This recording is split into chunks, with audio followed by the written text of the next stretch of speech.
Assalamualaikum warahmatullahi wabarakatuh. Baik, pada pertemuan kedua, sesi kedua ini kita akan sedikit membahas tentang ruang lingkup surat kuasa.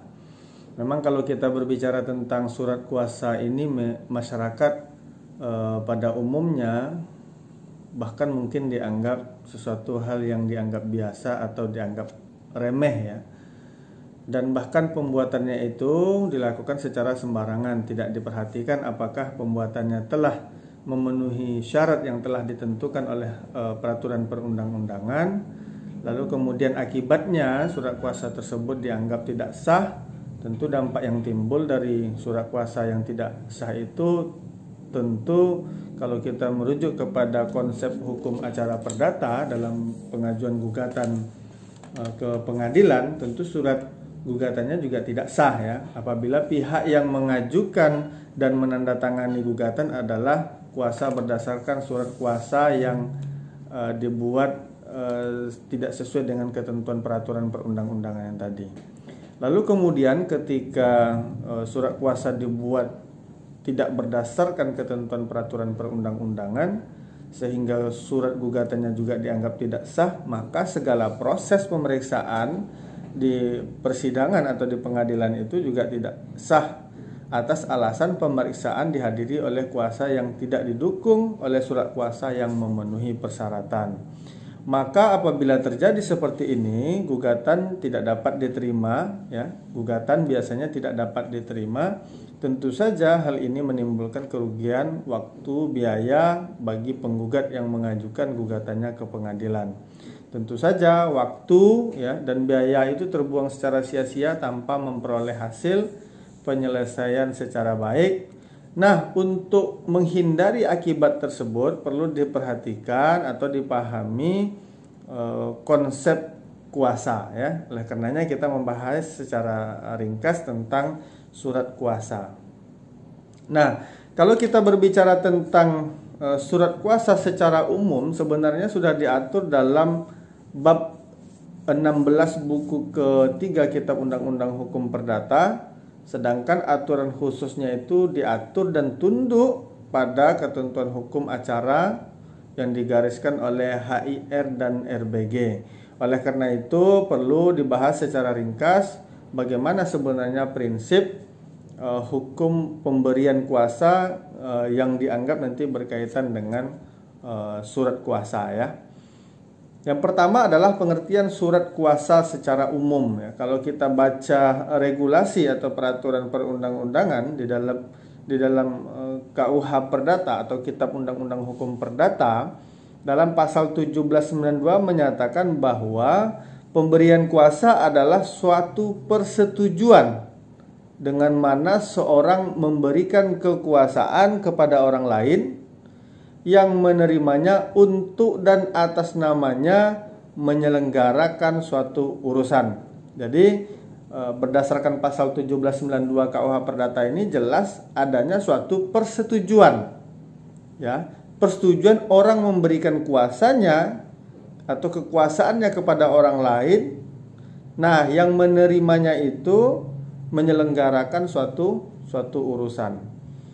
Nah, kalau kita analisa definisi pasal 1792 KUH Perdata tadi, yang pertama harus memenuhi unsur pemberi kuasa, harus ada orang yang memberikan kuasa.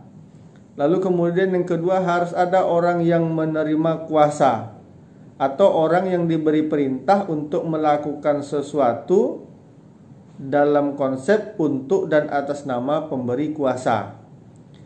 Nah, lalu kemudian pemberi kuasa itu melimpahkan atau kewenangannya atau mewakilkan kepada pemberi kuasa untuk mengurus kepentingannya sesuai dengan fungsi dan kewenangan yang ditentukan dalam surat kuasa.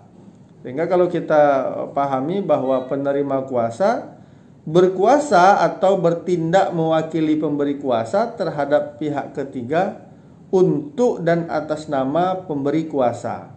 Oleh karena itu memang pemberi kuasa bertanggung jawab atas segala perbuatan sepanjang perbuatan yang dilakukan itu tidak melebihi ya, dalam konteks tidak keluar dari wewenang yang diberikan oleh pemberi kuasa. Nah, pada dasarnya prinsip-prinsip dalam pasal-pasal yang mengatur tentang pemberian kuasa ini, apabila para pihak tidak menghendaki, dapat disepakati selain yang digariskan dalam undang-undang. Misalnya para pihak dapat menyepakati agar pemberian kuasa ini tidak dapat dicabut kembali misalnya. Setelah diberikan kuasa itu tidak dapat dicabut kembali terkecuali atas dasar kesepakatan kedua belah pihak misalnya.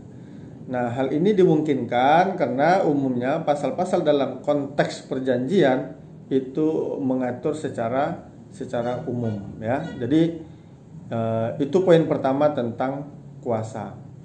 Lalu yang kedua, sifat perjanjian kuasa. Yang pertama adalah penerima kuasa berkapasitas sebagai wakil pemberi kuasa. Jadi langsung dia mewakili pemberi kuasa.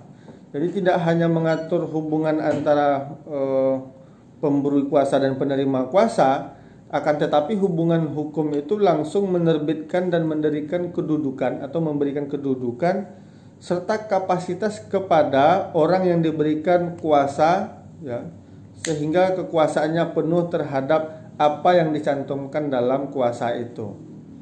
Nah,